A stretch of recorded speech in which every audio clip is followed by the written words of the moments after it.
Today I have the Honor Magic VS, and this is one of the best foldables you can purchase right now. I didn't expect these kind of phones to be that good in such a small period of time after the very first Fold we saw. For example, this phone has a 5000 mAh battery, which is hard to find in any other foldable. It comes with a 6.45 inches cover display with 21:9 aspect ratio, so it feels almost like a normal phone when you use it folded. On top of this, you get a massive 7.9 inches inner display to enhance your productivity. So in today's video, I'm going to share my experience with the Honor Magic VS after using it for 3 weeks as my daily driver to provide you with everything you need to know. Starting with the design and build quality, once I held the Magic VS, I didn't feel like I'm holding a foldable with a narrow and tall cover display like the Z Fold 4 or short and wide like the Oppo Find N. But it's the closest to a normal phone with a 21:9 aspect ratio. So I didn't need time to get used to it, as it just feels normal. And this is one of the strengths I found in this design. Not only this, but it has a massive size of 6.45 inch, and I'm saying massive because only few models from Huawei, Xiaomi and Vivo come with a similar size. But other than this, all other brands I have seen offer up to 6.2 inches or less. And by the way, this phone shuts completely flat. I can't even stick this thin piece of paper in the middle. I also found the hinges to be covered really well top and bottom, so you don't need to worry about dust and small particles getting stuck in the middle, which is another advantage. Also, folding and unfolding feels solid and satisfying, so let's take a listen.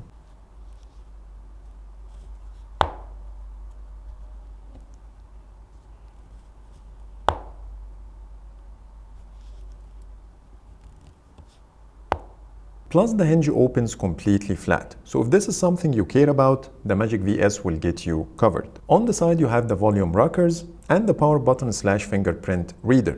The buttons are placed in the right spot, so they are easily accessible with your thumb when it's folded or your index when unfolded. Plus, they feel solid and premium. The speakers are placed at the top and the bottom of the metal frame.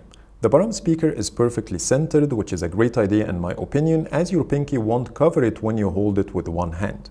Also, the two speakers are on the same half where the cover display is located, so when it's used unfolded and in landscape mode, the speakers will be aligned properly to give you the best experience. Dimensions wise, it's taller and wider than the Z Fold 4, but it's slimmer at 12.9 millimeters when folded versus 15.8 and 6.1 millimeters unfolded versus 6.3 respectively. It weighs 267 grams, which is only 4 grams heavier than the Z Fold 4, but keep in mind that the Magic VS comes with a 5000 mAh battery versus only 4400 in the Samsung. So the extra 4 grams are nothing compared to the extra battery you get, and more about the battery later in this video. Now let's talk about the crease. There is no fold without one, and you don't only feel it when your finger goes over it, but you also see it when you look at it from an angle. But when I look straight at the display indoors, I barely notice it, but outdoors it's a bit more noticeable. I don't have another fold to compare it with, but at the end of the day, it's a personal preference if you can live with it or not. In my case, it doesn't bother me that much. Material-wise, the phone feels very premium thanks to the metal frame and the matte finish glass back that also gives you a shiny look and a nice color gradient, and I'm glad that all sides use the same color. So far, everything about the Magic VS is great, but I found only 2 drawbacks in the design. First, it doesn't sit properly when folded and laying on the desk, as it easily wobbles with the slightest pressure. So typing on it in this scenario is not great. They should have adjusted the camera module in a way to overcome this issue, but when unfolded, it's pretty solid. Secondly, the weight balance and the hinge stiffness are not great either. You will find the inside selfie camera is located on the heavier side of the phone that houses most of the internals like the camera module and also the case if you have one attached. So when you use it like a laptop with the selfie camera pointed at you for video calls, you will need more time to adjust the hinge to get the perfect angle for the phone to stay in place, or else it will drop and unfolds itself. I still can use it in this scenario without a problem, but I needed more time to know the sweet spot. But I found it to work better in other positions, which will eliminate the need for a stand. So overall, the Magic VS nailed most of the design and build quality category. But if the weight balance and the hinge stiffness were better considered by Honor, I would have given it 9 out of 10. But I think it deserves between 7.5 to 8 which is still good enough. Now let's talk about the display, which is one of the most important things in a Fold. As I mentioned before, the outer display is great in terms of design, size, and aspect ratio, so it feels almost like a normal phone. It has a resolution of 2560 by 1080 and 431 pixels per inch, so it looks sharp, and the refresh rate is 120 Hz. I didn't find anything to complain about here, and when I tried it outdoors under direct sunlight, it gave me a solid experience thanks to the 1200 nits peak brightness. And it stays consistently at the maximum brightness without any auto dimming. Moving to the inner display, you only get 90 Hz refresh rate and 800 nits peak brightness instead of the 120 Hz and the 1200 nits of the cover display. The resolution is 2272 by 1984 with a massive size of 7.9 inches, which gives you 382 pixels per inch. From experience, the 90 Hz still gives enough smooth scrolling, and the difference between the 120 and 90 Hz is not that massive. Also, the resolution is good enough. When it comes to the outdoors usage, there is a noticeable difference between the two displays in terms of brightness, but I found the inner display to be less reflective, and that helps in making things visible even with the lower brightness. And as you see here, there is a difference between the two displays, but I still can see what's on the screen either way. Watching content on both displays is great, as both support HDR10 Plus with vibrant colors and enough brightness as shown now on the screen. Overall, the display experience is great. When you compare it to the Z Fold 4, you will find yourself getting bigger displays with higher resolutions in and out and a better aspect ratio for the cover display. I also think it's a smart idea to use 90 Hz over 120 Hz for the inner display to save battery, as the difference between the two is not that massive. I only wish they kept the same peak brightness for both displays. So I think Honor did really well in this area, and it deserves 9 out of 10. Now let's talk about the performance, which is relatively more important to consider in a Fold than normal phones, because this device is meant for multitasking. The Magic VS comes with the Snapdragon 8 Gen 1, and in the UE it has only one storage option, which is 512 GB with 12 GB of RAM, and this is the one I have here. The spec sheet is quite promising, and from my testing, this phone delivers an amazing performance. To test this, I started a Zoom meeting, played a 4K HDR video on YouTube, and kept browsing the web all at the same time for 30 minutes using cellular data on 5G, and the phone still flies. The temperature was within the same average I'm expecting without any throttling or lag, and I tried it in room temperature of 25 degrees Celsius. This scenario is far more than what we do in our daily usage, but if this phone managed to handle it, so you don't need to worry about the performance of the Honor Magic VS. Now let's move on to the battery. And this is the first time to see a foldable with a massive 5000 mAh battery. This combined with the efficient and the powerful Snapdragon 8 Gen 1, the phone lasts the whole day without a problem. So here is what I did to reach this conclusion. I unplugged the phone from the charger at 8 AM and kept using it on 5G till 5 PM, bearing in mind that I was using the inner display more frequently for easier typing. Then I went back home and kept using it from 5 to 10:13 PM on Wi-Fi. The screen on time was more than 5 hours with 20% battery remaining. I didn't plug the phone to the charger overnight and woke up after 8 hours at 6:35 AM with 14% battery remaining. So I think a device with this display size lasting this long means it has a great battery life. When it comes to the charging speed, it supports up to 66 watts wired charging with the charger included in the box. And from my testing, I managed to charge it from 14% to 146 minutes, which is really fast. But unfortunately, there is no wireless charging, and this is the only drawback in the battery department. So what about the cameras? We have a 54 megapixel f1.9 main sensor, 50 megapixel f2.0 ultra wide with 122 degrees field of view, and an 8 megapixel f2.4 telephoto with 3x optical zoom. And finally, two 16 megapixel f2.5 front cameras, one in the cover display and another one in the inner display. So you will get the same experience regardless if you use the phone folded or unfolded, which is a very nice touch. Now let's talk about the camera quality. I took dozens of photos and videos, so let me show you what's great and what needs improvement. Starting with the selfies, the photos coming out of the front camera are extremely detailed. with amazing colors, white balance, HDR, and very minimal lens flares regardless the situation. It delivers the same performance day and night. It doesn't matter if the sun is behind you or at the front, if there is any bright lights in the scene or not, but it kept impressing me all the way.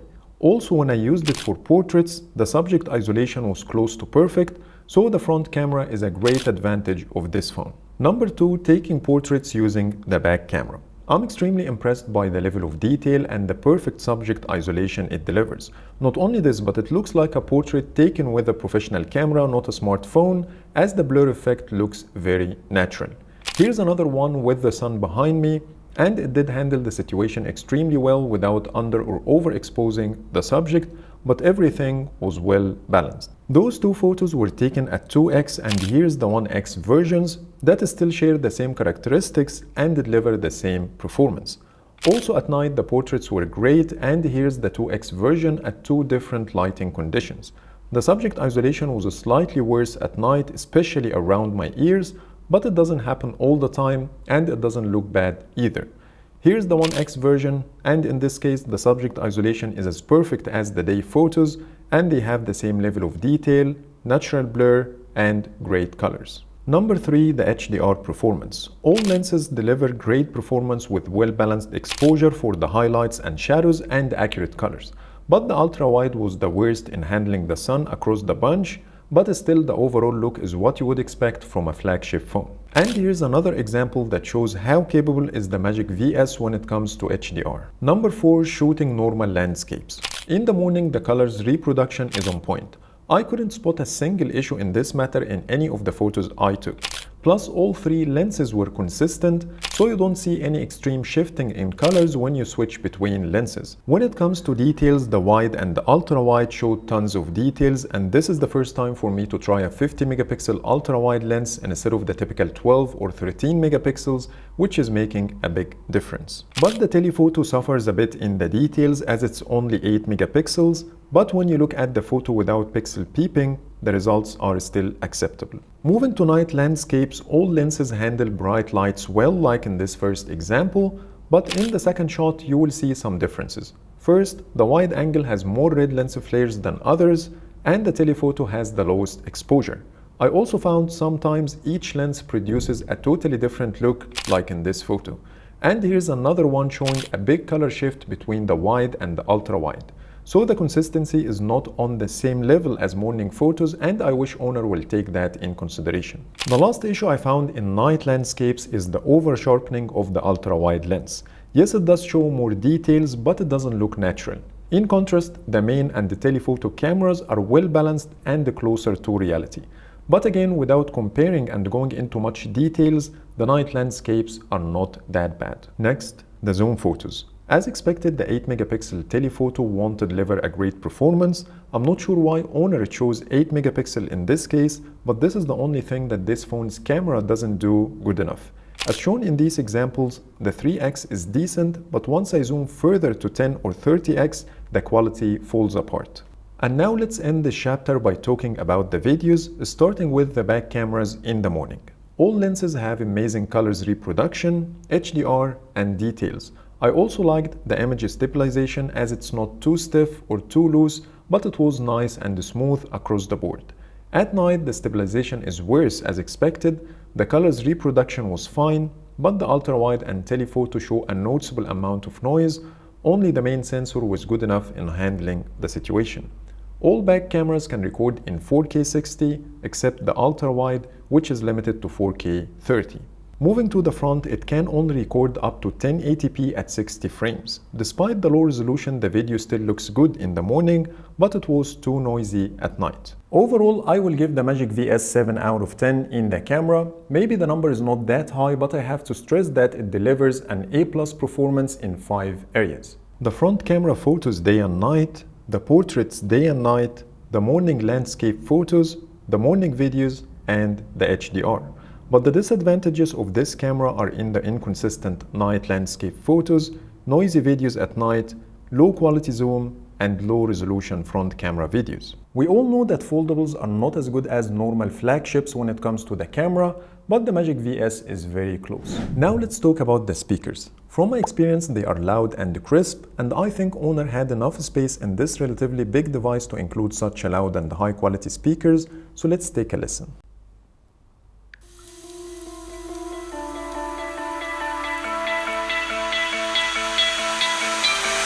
You stole my heart of gold after my silver soul.